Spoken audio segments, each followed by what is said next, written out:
زندگی کے بڑے فیصلے ہیں شادی. اب لوگ اکٹھے پڑھتے ہو لڑکے لڑکیاں.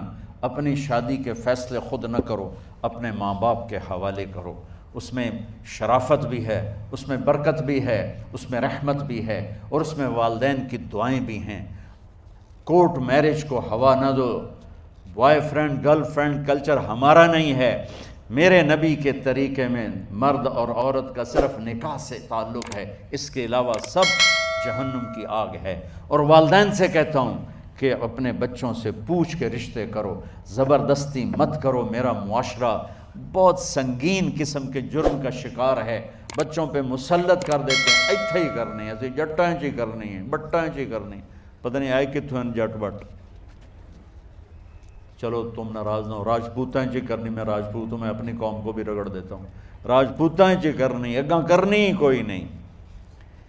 یہ ظلم و ستم اولاد پہ مت کرو. اپنی بچی سے پوچھو، اگر بیٹی ہاں کرے تو پھر قدم اٹھاؤ. اگر بیٹی کہہ دے میں نہیں کرنا چاہتی تو وہ نافرمان نہیں ہے. اللہ کے واسطے میری سنو. صرف تم نہیں سن رہے ہو، اس کیمرے سے لاکھوں کروڑوں لوگ سن رہے ہیں. اگر بیٹا یوں کہہ دے کہ ابا میں نے یہاں شادی نہیں کرنی، میرا جی نہیں چاہتا ہے، تو وہ بیٹا نافرمان نہیں ہے، فرما بردار ہے. اس نے شریعت کا حق استعمال کیا ہے.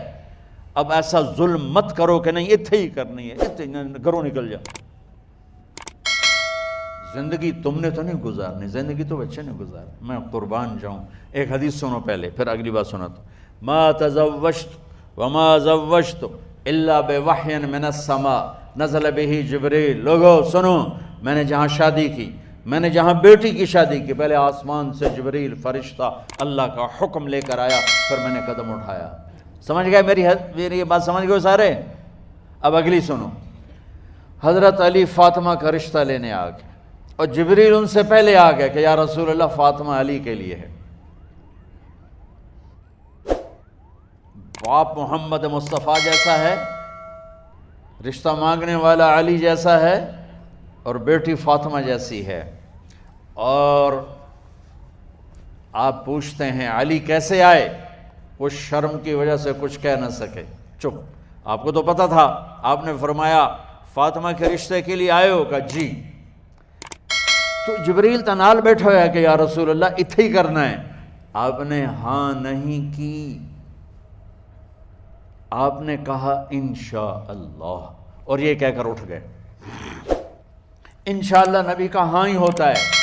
لیکن جبریل کے آنے کے باوجود اور اللہ کے کہنے کے باوجود میرے نبی کو بھی پتہ ہے کہ یہ رشتہ یہاں کاتب تقدیر نے لکھ دیا ہے. لیکن امت کو سبق سکھانے کے لیے آپ گھر تشریف لے گئے.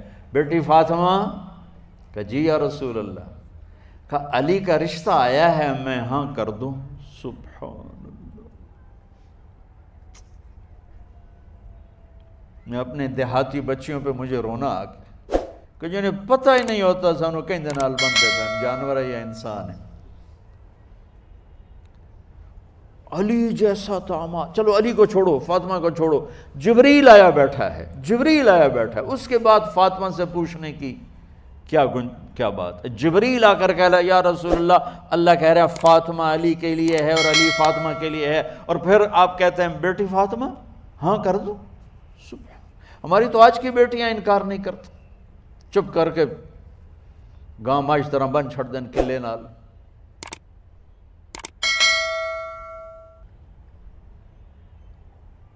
کوئی ان کے اندر کے جذبات کو سننے والا کوئی نہیں ہوتا. اپنی انانیت پر یہ فیصلے کرتے ہیں. اور میرا نبی کہہ رہا ہے بیٹی ہاں کر دو. سبحان اللہ.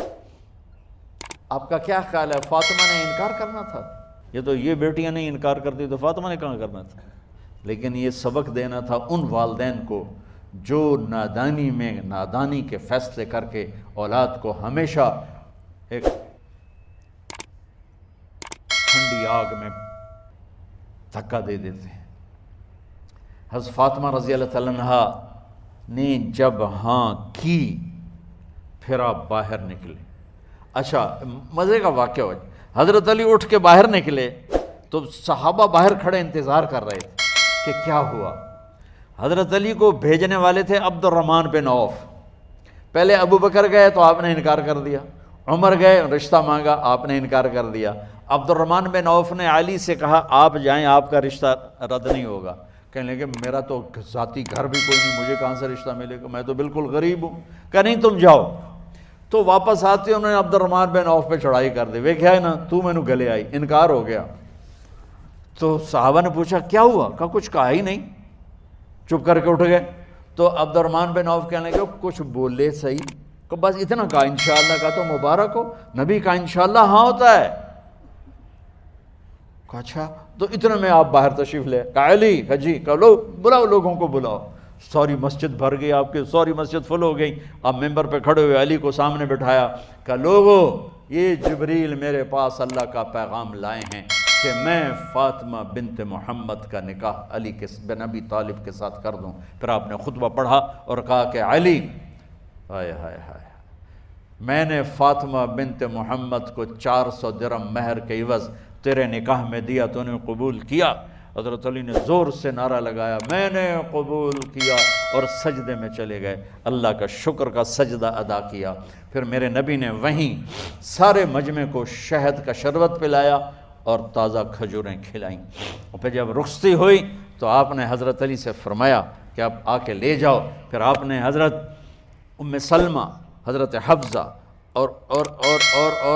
اور جناب حضرت عائشہ رضی اللہ تعالیٰ عنہ، ان تینوں کو بلا کر فرمایا تمہیں پتہ ہے نا مجھے فاطمہ سے کتنا پیار ہے، تو تم فاطمہ کو دلہن بناؤ، اس کی تیاری کرواؤ، اسے دلہن بناؤ. تو ان تینوں نے حضرت فاطمہ کو دلہن بنایا.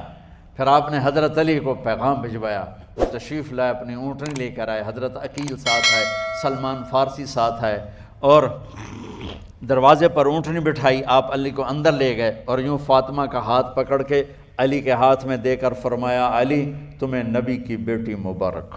سبحان.